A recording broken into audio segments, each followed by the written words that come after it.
Alright guys, Red here. Welcome to Red's Resort. In this show we take a look at what's been happening around the verse, whether that be social media, Reddit, YouTube, etc. Then we'll take a wee look from official sources as well to give you a weekly Star Citizen summary. So last week we ran a giveaway for the Novikov Ascension armour. It's now time to draw the winner of that competition. We asked the question, what is your best armour in the game? So if the comment doesn't answer that question, we'll just keep drawing until we get it. Good luck everyone, and here we go. And the winner is Mr. Nizzy. Best armour is the black and gold Zeus suit. Congratulations dude, you just won a Novikov Ascension set. I'll message you to get your details and stuff. And I hope you enjoy your armour set. Let's go for 2 this time. Let's do the Astalan Galena set and the Starscape Zeus Exploration set. All you have to do to enter is be subscribed and tell me what your favourite shit paint is in the comments below. I'll draw the winners next week, so good luck. Right, so as usual, let's head over to Reddit to see what those miscreants have been up to this week. First up, the user Brojan posted this 1:2500 scale 3D print of the Bengal. This was an absolutely massive undertaking, and it has a good deal of history to the project underlying it. The original was a gift for Chris Roberts and the team in Santa Monica Studio. There's a link below where you can follow how the whole project was undertaken, and I mean look at some of these images. This is a render of the parts breakdown required. There's a link to a YouTube as well with some cool stuff on there. So I mean, if this is your cup of tea, this is one of the best 3D printing related rabbit holes on the subject you're likely to find. And if it's not, well, there's also a wealth of pretty images and awe-inspiring models to feast your eyes on. Kudos to Brojan for their almost decade-long dedication to this. It's an absolute masterpiece. This next one was uploaded by Lionbores and was about a tiny CubeSat with a Star Citizen logo on it. Turned out to be one of the coolest video game tips of the hats I've ever seen. So there was a company called MyRadar, and they built this prototype to validate some of their hardware for commercial satellites. The full satellites would be released as a constellation and would monitor the Earth looking for environmental hazards like warning signs of wildfires, etc. They are a big fan of the game and even added some of the Crusader moons to their climate modelling app at one point. Again, it was just another crazy rabbit hole to fall down. There was some YouTube videos and interviews between their CEO and Chris Roberts. Like, just totally wild, unexpected find to be honest. As usual, all brought to you by those beautiful Reddit people, and all links are below. Nightlord put up a few pics of his Virtual joystick mods, and he's completely replaced the single press button with a 4-way hat. And I mean, like, just wow. Now to me, this looks a wee bit cursed, because I'm used to what it should look like, but imagine how useful it would be. And never mind that, what impresses me even more is look at the base. What the freaking hell is that thing? I need it. Turns out, it's just a little something they threw together for 80 bucks, you know, as you do. I really wish I had the balls to try stuff like this myself. It would just be like banks of flippy switches with safety covers everywhere, for literally every reason under the sun. White visor, that's a safety cover, then a flippy switch. Eat hot dog, safety cover, flippy switch. Ask chat for rescue cause I'm stuck in a freaking vending machine somehow, safety cover, flippy switch. I mean, there's nothing I like more in the world than a really good chunky freaking button. You know, with like that tactile clunk.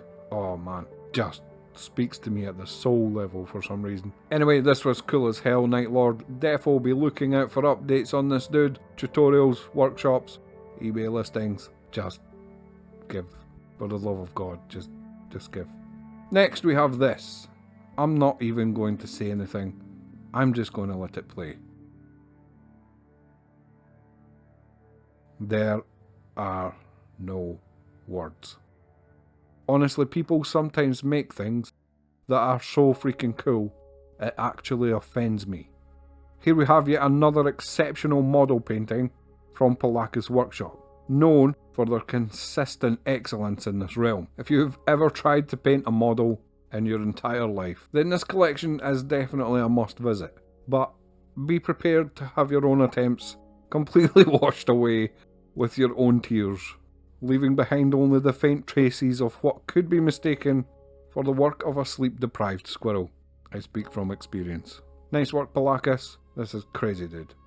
Last up from Reddit, Buggy9817 uploaded these homemade skin renditions for the Saber Raven, a ship that has a notorious reputation for being rare and the skins available being even more so. And they've just picked the best possible colours here, to be honest. Absolutely stunning. I don't own a Raven and likely never will, and that makes me a very sad panda, to be honest. But I can't deny that I do hope that the Raven owners do get some love for their ship one day.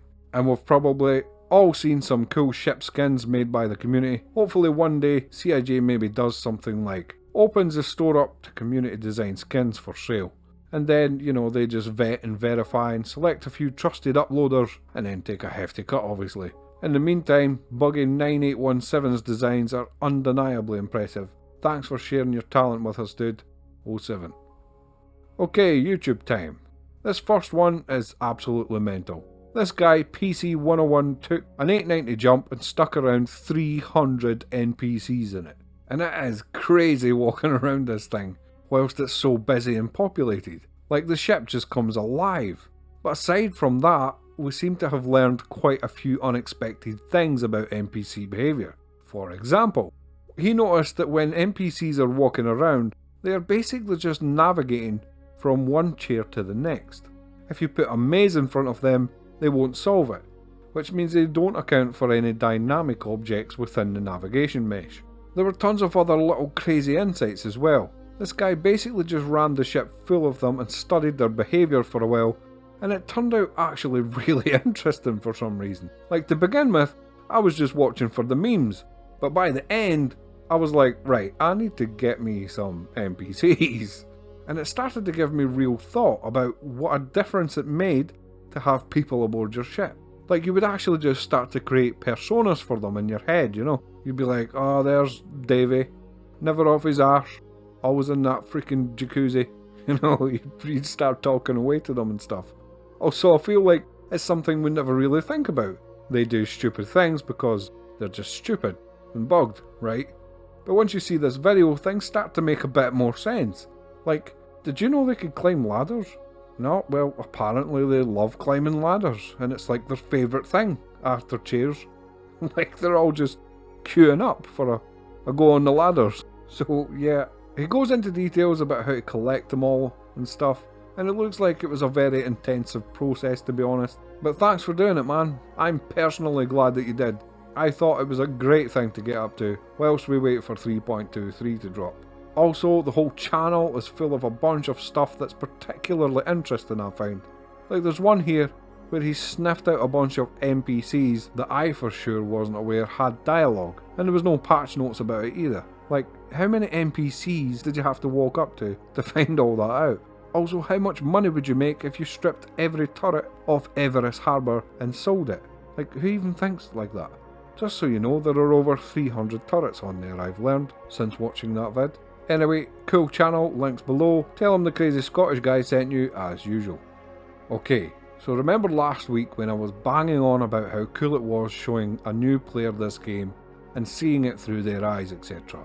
Well, I just so happened to stumble across the most perfect vid of exactly that on a channel called LiefX. And it honestly couldn't have been better. I was laughing right from the word go. Dude, you have a Karen haircut. I don't have a manager. I don't know if I can talk to you, dude. Yeah, but look at the way my hair moves. I don't think I can even explain this one, really. It's exactly what you'd expect to happen if three friends met in Area 18 with fabulous hairdos.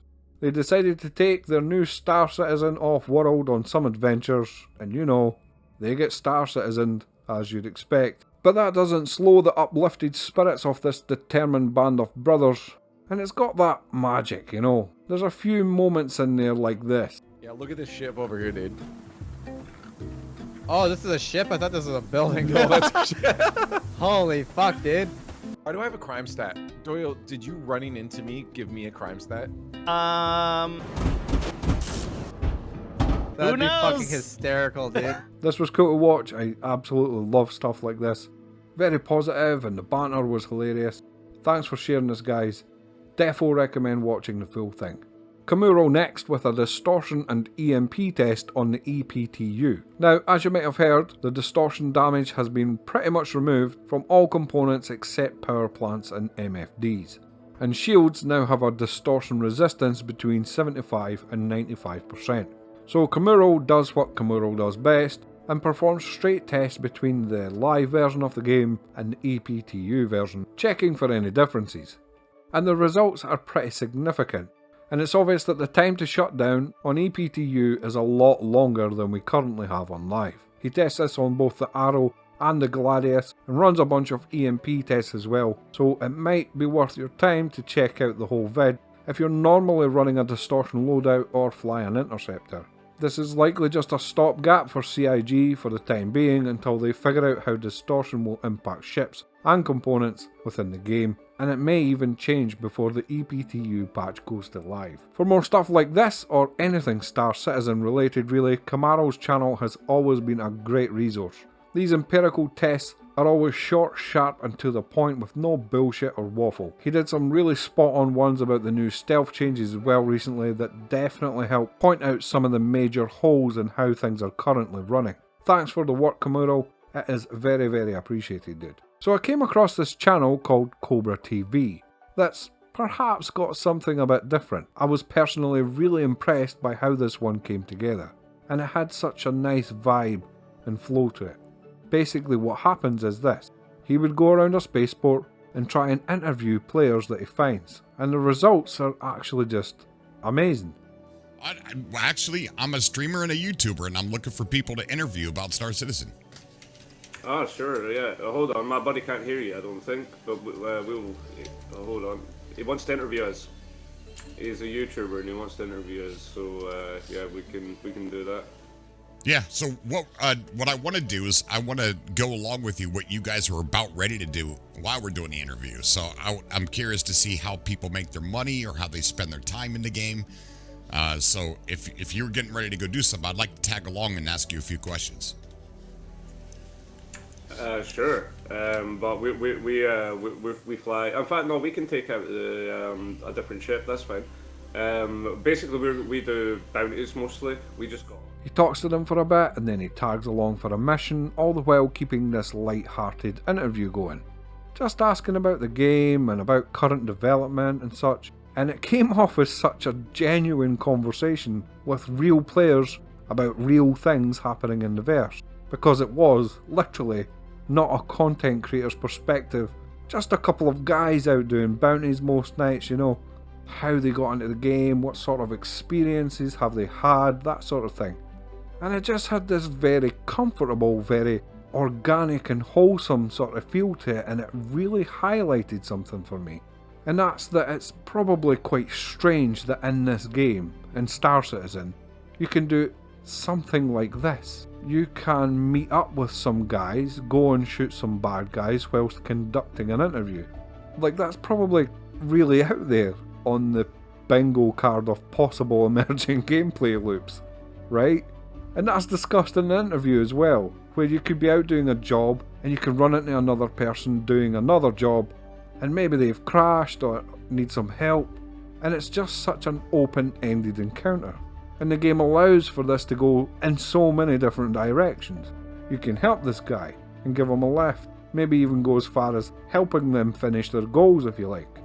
Or you could kill them, take them hostage, make their life harder, and anything and everything on the spectrum in between that. Tell them you'll be back with a cargo ship to help them out, and drop a nuke instead. You get the idea, right? And it really highlighted for me how important the player interaction is to the game. And this interview not only discussed that, but was fundamentally an example of it happening. His guests, Prawn and Scottish, were the friendliest dudes you could ever hope to bump into. And they shared their hopes and dreams for the game and the general direction of development. None of it was scripted, you know, but you'll get where I'm coming from right away. Such a unique idea, and it's been pulled off so well.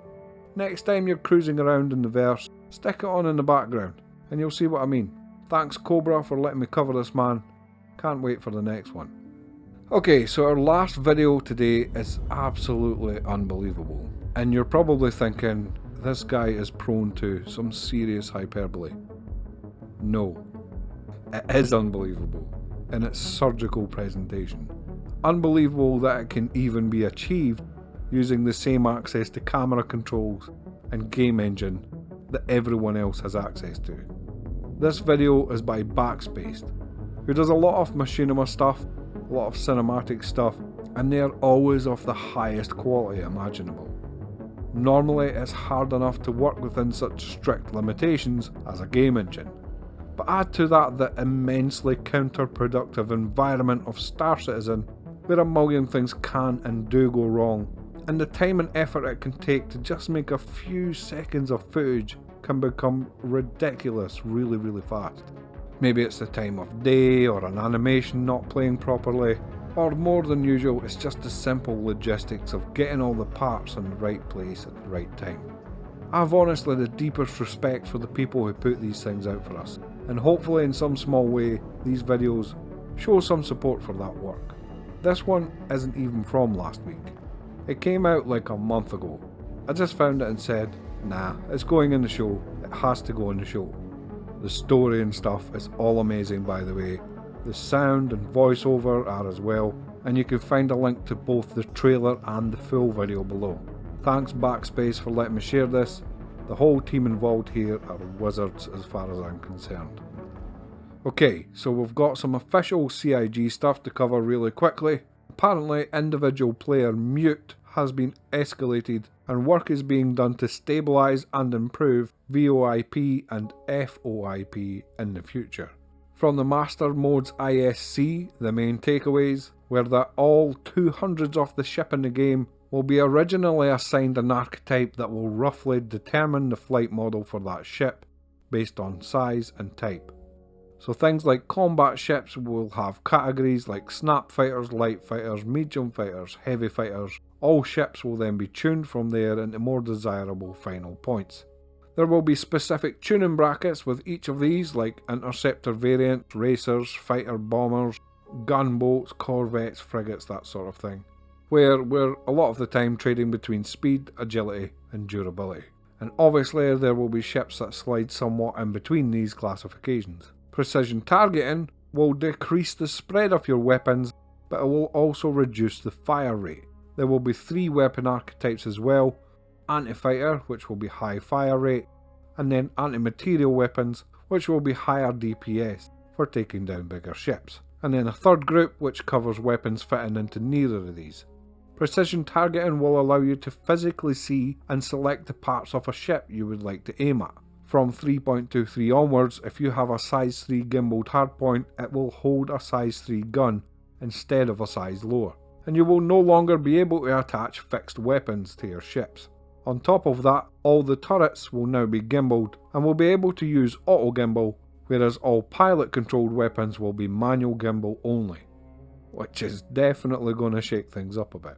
But they did say that auto gimbal will also mean that turrets will have a reduced fire rate, so we'll have to see how this one plays out.